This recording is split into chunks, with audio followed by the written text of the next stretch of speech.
I just want to branch out, like Yeah. really go there. As far as the real estate agents go, of course they're going to want their own agents at those whenever they put them on. They pretty much provide the audience, and then I will go and I will speak. Mainly I'll do it on credit. If we do a first time home buyers workshop like we did this past Saturday, that's just where you're going to have everybody that's involved in the home buying process, from the lender, the whatever down payment assistance entity. This past Saturday, Juanita Hamilton with THDA, she was actually there. She spoke and did a presentation. You have an insurance company that's there, closing attorney that's actually there, and of course your real estate agent was actually there. So everybody involved in the home buying process, we'll do those first home buyers workshop. And if you've got everyone involved there, me having my HUD license, I can actually issue certificates for that. That actually counts as a first-time home buyer workshop. And those workshops are good for 12 months, right? And so if you attend that workshop, the people that attended that workshop this past Saturday, they got 12 months from that Saturday to find their house, get their credit together, find their house, close on it, and then I can issue them a certificate for the down payment assistance if they qualify for it. Okay, cool. Yeah, because that's one thing most people, once you do any kind of down payment assistance, you got to go through some kind of home ownership workshop, one way or the other. Yep, absolutely. And then, like I say, all of our services are free, so we don't charge for any of our services. So. Okay. Yeah, that is really awesome, and I'm glad that what's his name? I'm not glad, but your founder, that was a really good thing that he started. Brian. Yeah, really help people. I follow him, and I follow a lot of his stuff. Actually, really? I had bought not this book, the previous book. I bought it for all of my kids. I don't know if they read it, but I'm just doing my part. I bought it for them. I have no idea if they read it or not. They probably didn't. Yeah. Is that the one on Financial for All or the memo? The green and white one. All right, yeah. So that's Financial Literacy for All. Yeah. He's got a new one now called Capitalism for All. That's the new one that's actually just came out. The one before Financial Literacy was called the Memo. And so, yeah, he does a lot. In fact, I think I told you he does a podcast, and I did the podcast with him with one of my clients giving a testimony where she's gone through the credit program and purchased her home out in Collierville. And so that's a big thing that was in the last podcast that he did back in. I think I sent that one to you while we were at lunch the other day. Okay. I think I texted. Check your text message. It's a long. It's 48 minutes, but it's pretty good. A lot of people around were commenting on it. So yeah, it's a pretty good one. Okay, cool. Yeah. All right, man. Well, I tell you what, let's do this. So this is part of the Let's Watch with Operation Hope.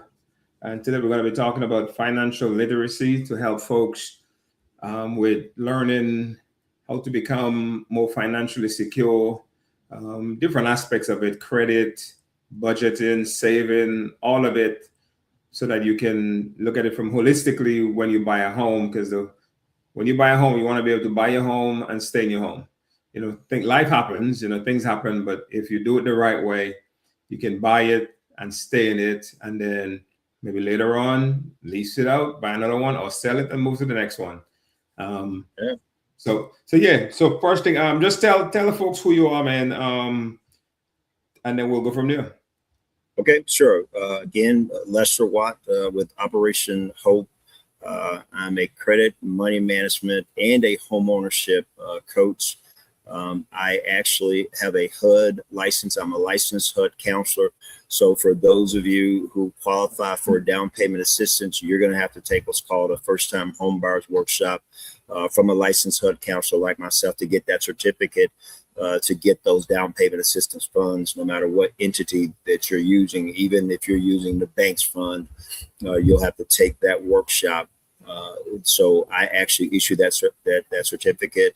And then I also help the majority of my clients that actually come to me. They actually have credit issues, and they need to get help with credit before they can get approved for a mortgage loan. So that's the first thing that I help them with, is getting that credit together. And it's a process. So as you mentioned earlier, we don't just, a lot of clients want us just to give them the work plan to, hey, look, do this, this, and this, and get your credit together. But it is a process.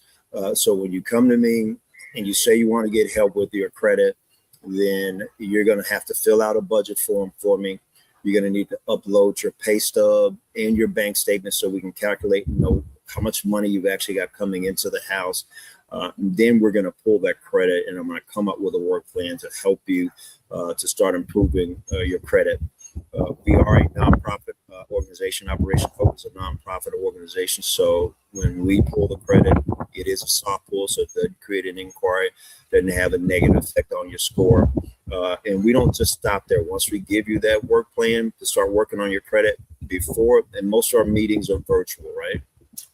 But before we get off the phone, once I've given you that work plan, we're going to set up our meeting for the next month, right? So I can get an update on what the things that I've given you to do and how that process is going for you.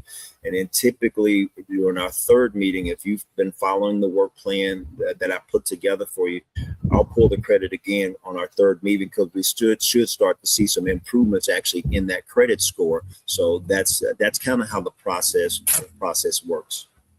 Okay. So when we talk about financial literacy, what are some of the most common mistakes you see people making with their money? Well, that one's really easy.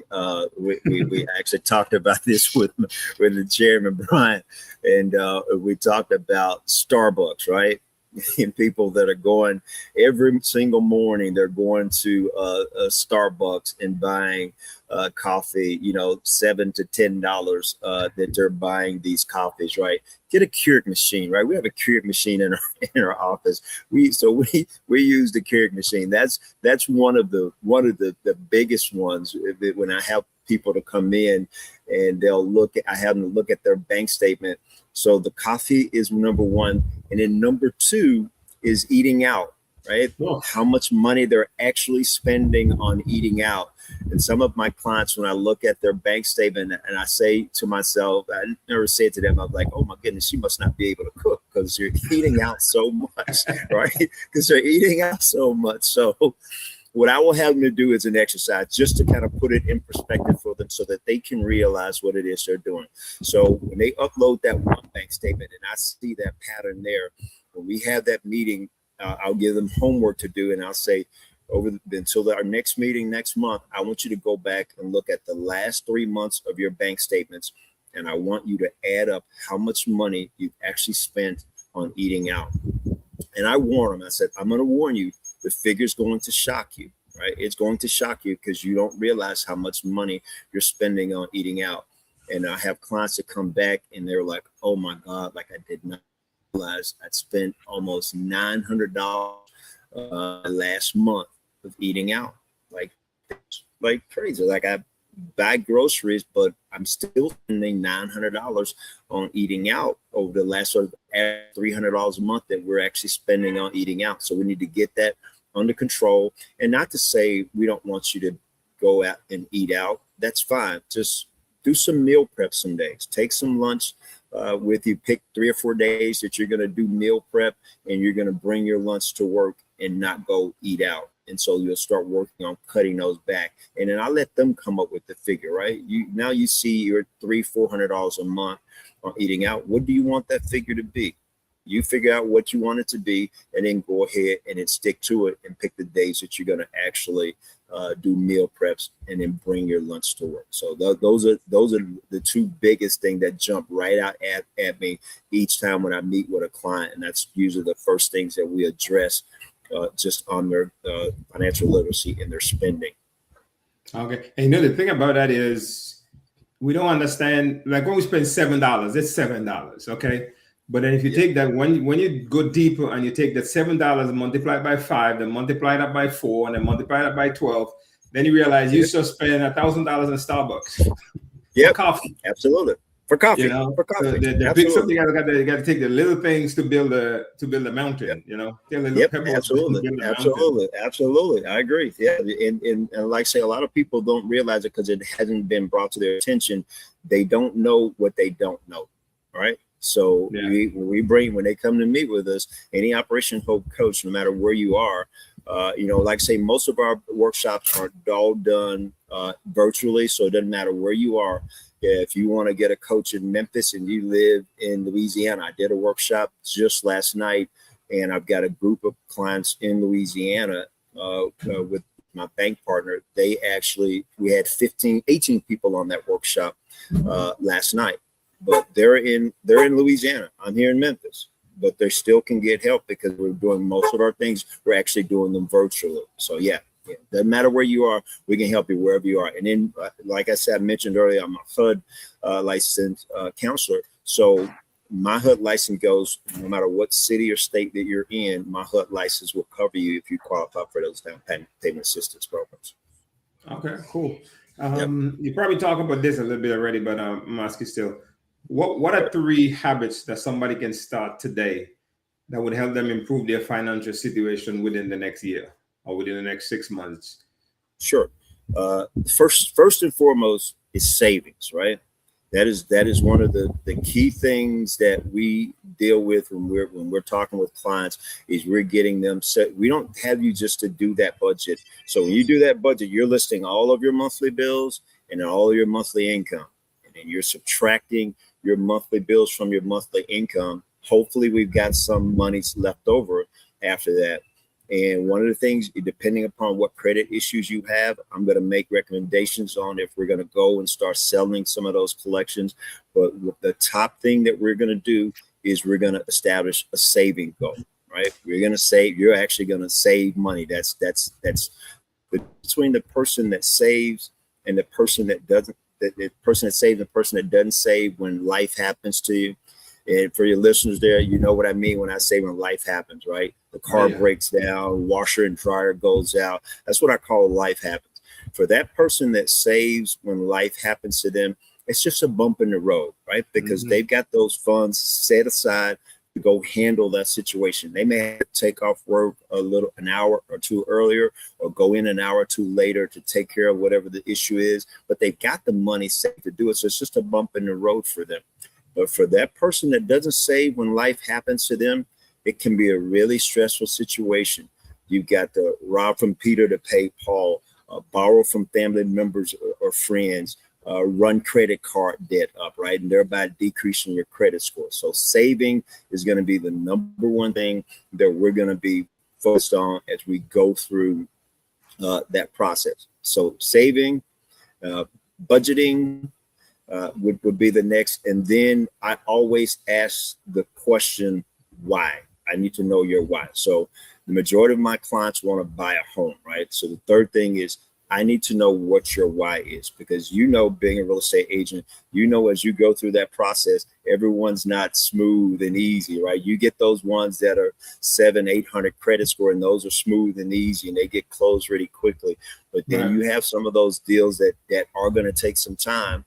And most of the clients, I let them know up front, you may need to refer back to your why as you go through this process.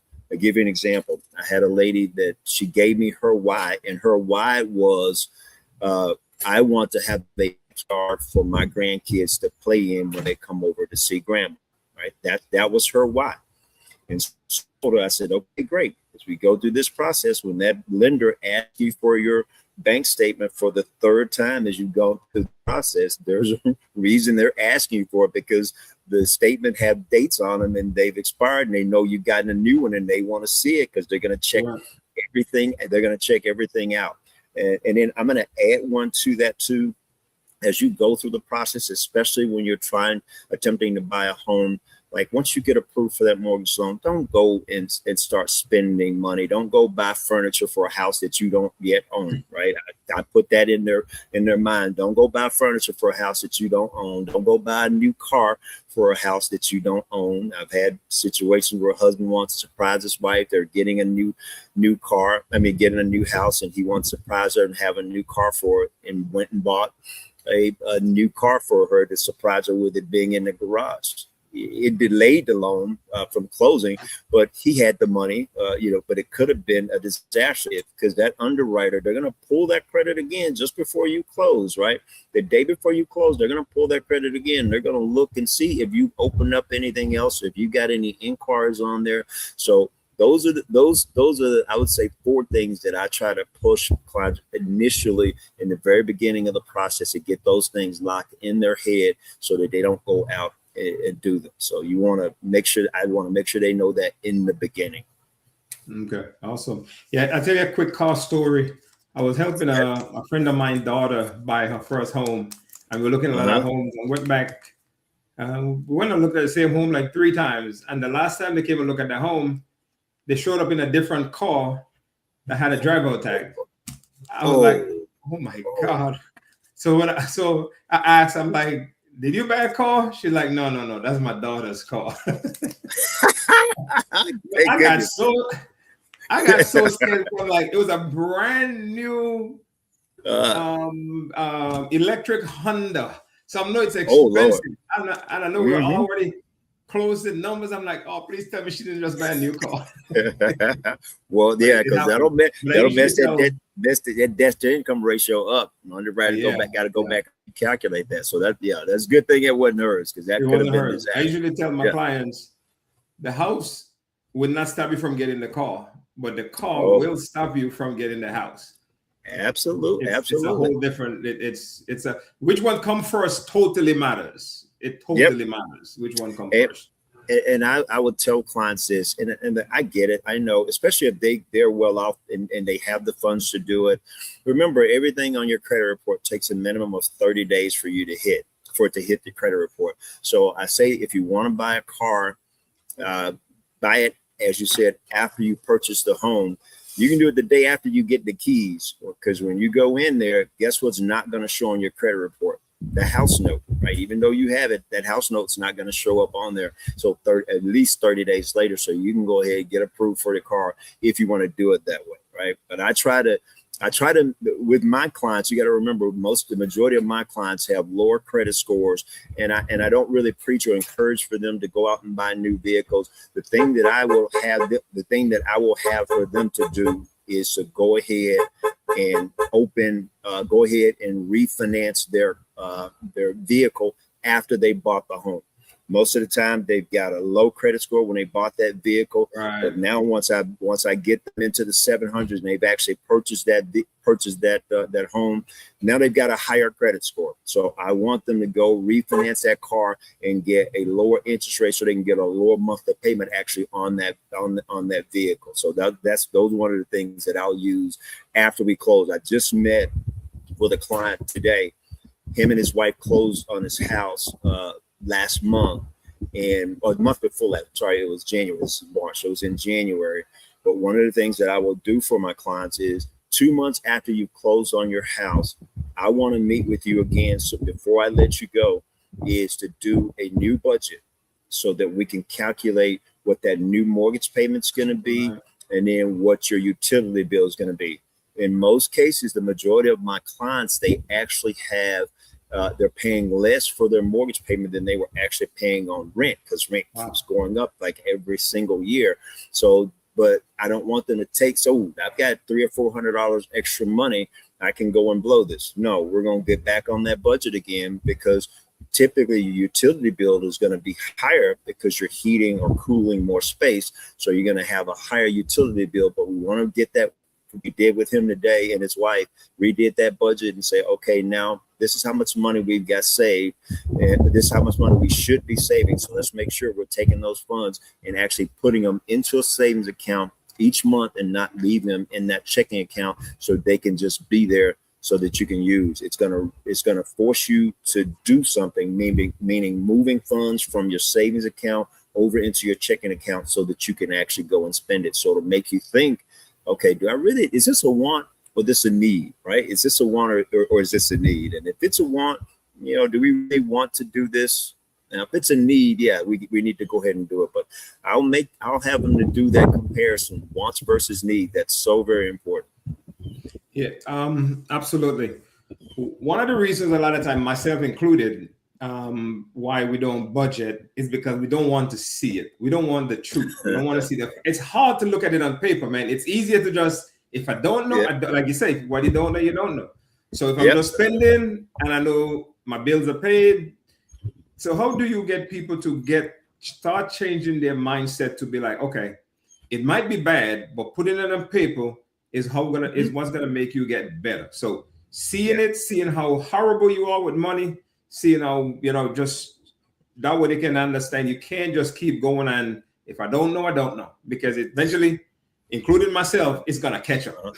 Yep. So with me, my processes, they are not optional.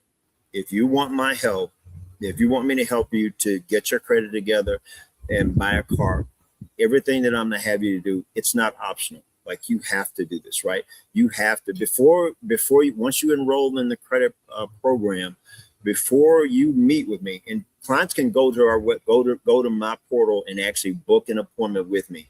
But before they do that, and they can do it without that, I've got slots where they can go and book it. But I tell them, once they get enrolled, I need you to fill out this budget form, and I upload the budget in the portal so they can have it. Fill that budget form out for me, listen to all your current monthly bills and your monthly income, upload that pay stub, and then upload that bank statement into the portal for me.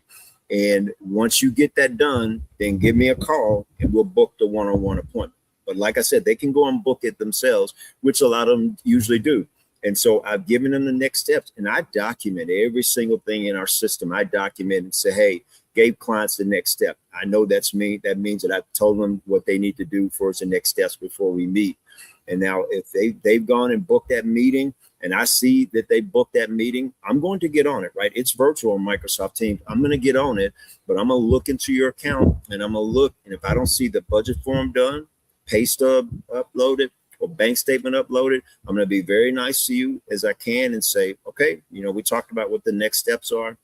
Go ahead, get that budget form filled out, get the pay stub uploaded, get the bank statement uploaded, and then give me a call back once you get done so we can go ahead and get started. So I don't make it optional, so that it forces them, so that now they've got to take a look at it. And then one of the things too that I catch when they put on the budget form, they'll put on their $100 for eating out or entertainment. And I'm like, $100 for eating out and entertainment, you spent that in 1 week. So let's go back and make these numbers really true and make them really accurate, right? So I hate to say force them, but I really make them look at it so that they can look at it and see, you know what, I'm out of control. And that's when I get them to say I'm out of control, now I'm going to help you get it under control. And I'm going to tell you the steps that you need to take and what you actually need to do. But most of the clients, though, it's credit card spending.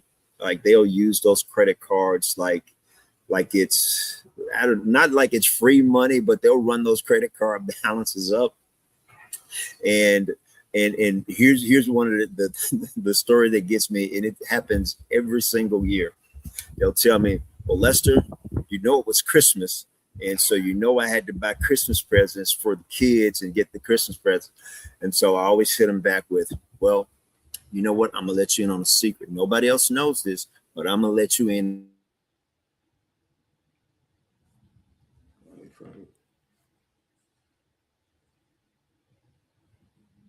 Now, let's see if that's good.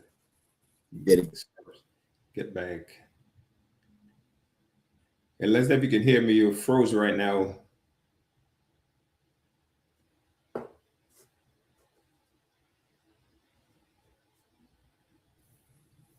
Can you hear me? Yeah. So go back. You froze when you got to the part of the secret you were telling after. Oh, okay. It's Christmas. That's where you froze. All right. So I tell them the secret is Christmas comes the same time every year. It's always December the 25th. So when December 26th comes, you need to start planning and budgeting for what you're going to spend for next year's Christmas, so that you don't run into that where we're overspending and running credit card debt up. And then you don't have to go and buy stuff in November or December just for Christmas. Start buying your Christmas presents throughout the year. Get that budgeted figure to say, okay, for this year Christmas, I'm only going to spend whatever the dollar amount is, right? 3,000, 5,000, whatever that dollar amount is, and then take you the next 10 months and start saving for it. But when you see a gift you may like for one of your family members or friends, go ahead and buy it. If it's on sale, go ahead and get it now. Keep it. My mother is the queen of buying gifts during the year, and then when Christmas comes, or she throw them in that bag. I get golf socks because I play golf. I get golf socks, and I know she didn't wait to Christmas to go get these golf socks. And I get a flannel shirt. My mom has the greatest taste in flannel shirts. I probably got over the last 20 years nice flannel. I probably got 20 flannel shirts, and my mom bought them all for me. She never waits to Christmas to go buy them. She will be out shopping, and she'll say, okay, this is March, this is April. Now they're doing this closeout sale, and they'll get my son flannel shirts, so I'll have them ready for Christmas. So she's the queen of doing that. So you don't have to wait. I'll give them those lists to say, hey, you don't have to wait, right? You can go ahead and buy Christmas presents now, and then plan and budget for it. And that's a key thing. But don't come with those excuses about, it's the birthday time. It's my daughter's birthday, or my son's birthday. We had to, I had to go and run the credit card debt up. No, we're saving now, so we're in this process, and you gave me your why as to why you wanted to go through this to buy this house. So we now got to make some changes now. But I don't make it optional for them. They have to do those things, those key things, before I will even meet with them. So they can't meet with me until they get those things done, so that we can take an honest look at where they are, and then chart a plan, what we call a work plan, to help them to get to where they're wanting to be. And that's become a homeowner, get their credit scores up, and become a homeowner. Over 95% of my clients, that's their goal, is to become homeowners. Yep. Yeah, man, we all got to make sacrifices one way or the other. Whatever we do, whatever we're doing now, we're sacrificing something else. That's just that's just the way it goes.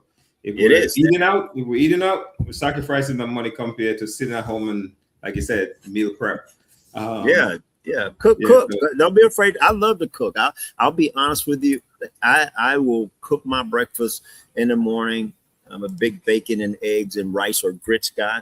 And while I'm cooking my breakfast, whatever I'm going to have for lunch, I've taken it out of the freezer, and I make my lunch for that particular day. And then I have my particular days that I eat out. Usually Fridays, I will splurge and treat myself. I've got a good friend of mine that just opened up a Filipino restaurant. Actually, their grand opening is today. And so when we get done with this podcast, I'm going to head right over there and grab me something to eat. And then I like to take my mom to brunch. Usually I'll eat brunch or eat at my mom's house on Sunday. So those are my days to kind of splurge and do my thing. Okay, cool. Yeah, I meal prep a lot too. I actually meal prep my breakfast too. So I meal prep breakfast, lunch, and dinner. Yeah, I meal prep all of it. Okay, yeah. All right. Yeah, you got one on me, because the dinner, man. I got it. Like I say, I've got my system in the way I do it, but I know what I'm budgeting for and how much I can spend. But those 2 meals I'm cooking at home. That's why I go out and I buy groceries. I'm cooking those at home. Cool. So we know credit plays a big role in buying a home.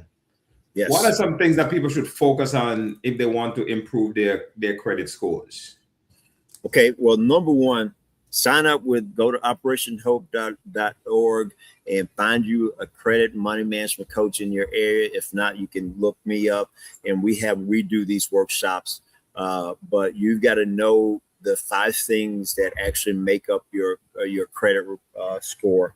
35% of your credit score comes from your payment history. So it's important that you pay your bills on time, because 35% of your credit score comes from you making those payments on time. If you pay your bills on time, 35% of your credit score is positively affected. And if you pay your bills late, 35% of your credit score is negatively affected. So it's really important to make sure that you pay your bills on time.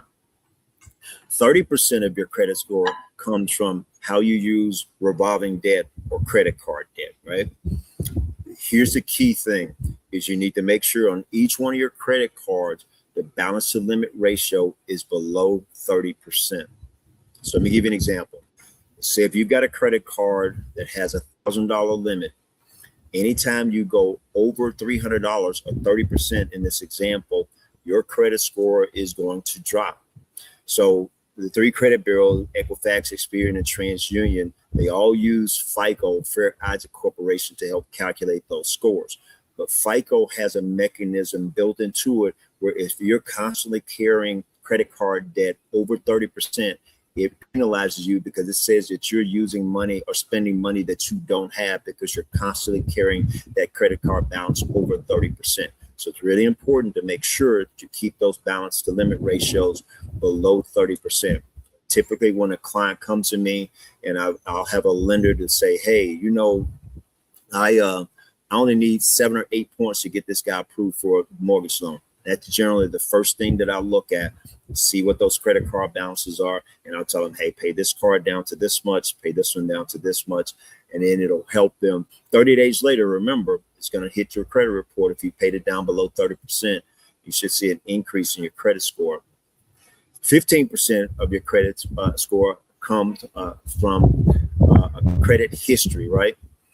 A lot of times clients will come to me and they will say, my lender said my debt to income ratio is below 30%.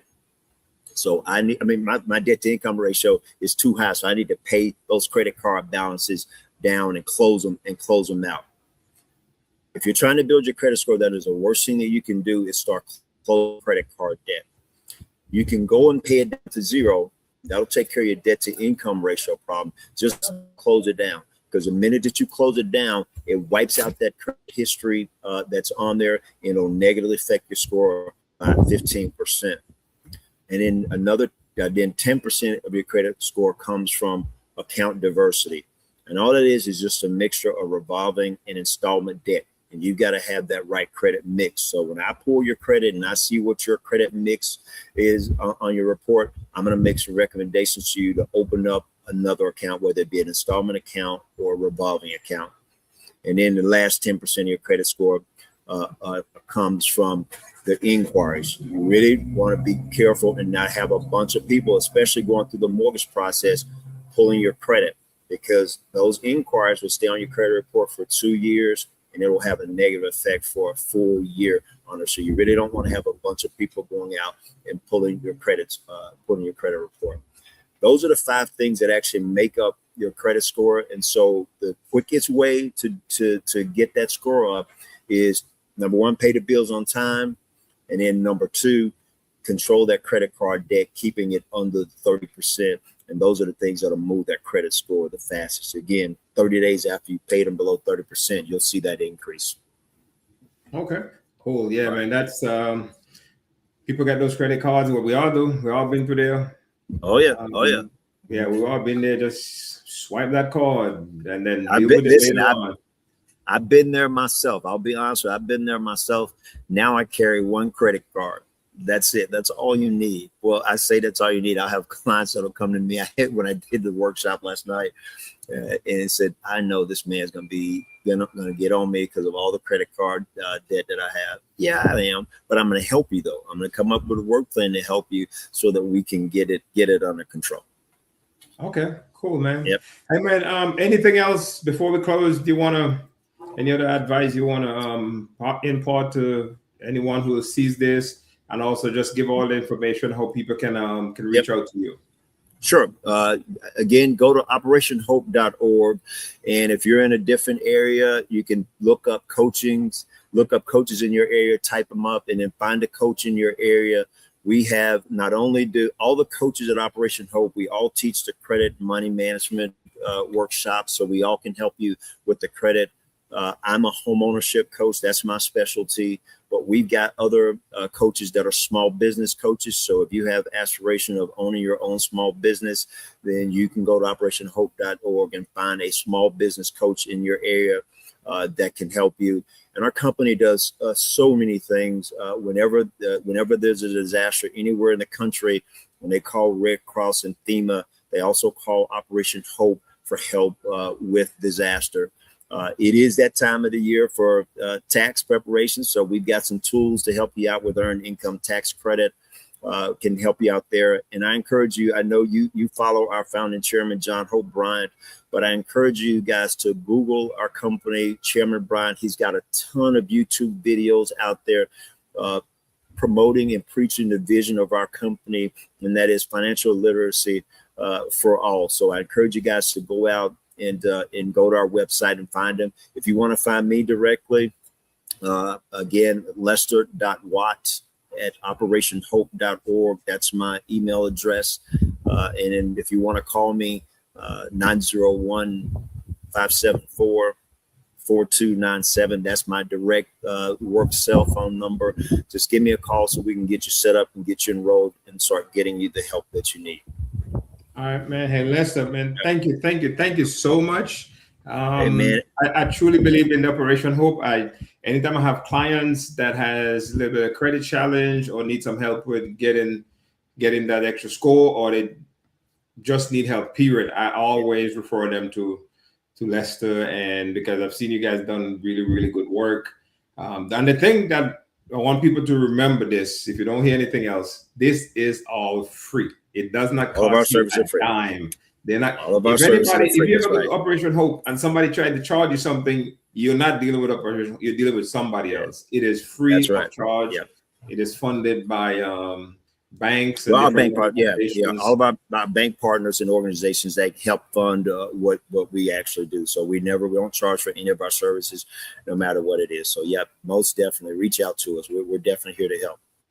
All right, man. Hey, thank you very much. And Lester and I are going to be doing a seminar.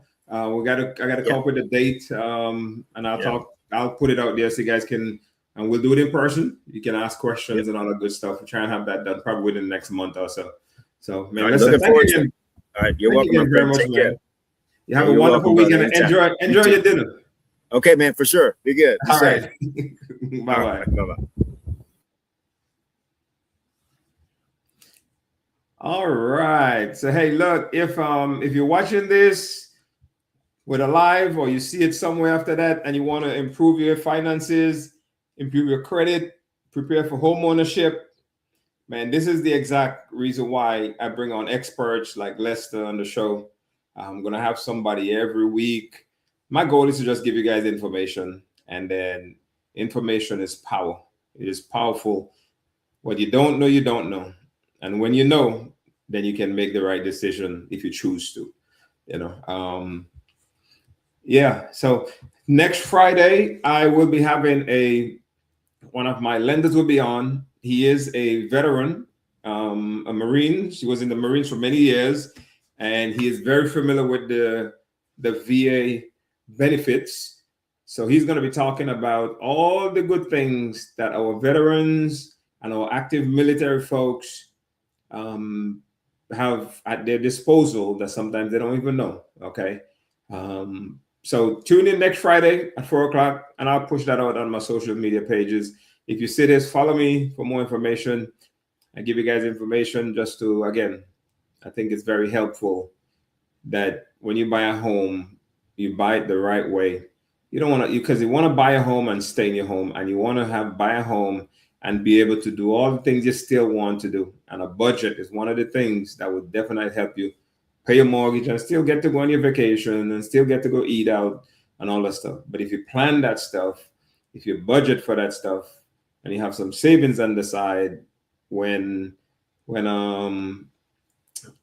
things go wrong or things go sideways, it'll be a bump in the road and not a disaster, and we've all been there. We all struggle with one thing or the other. Finances is one of the things that most of us, or a lot of us, struggle with. So thank you for checking this out. And again, I will see you on Friday, every Friday at 4:00. And have a wonderful weekend. God bless. Take care. Bye-bye.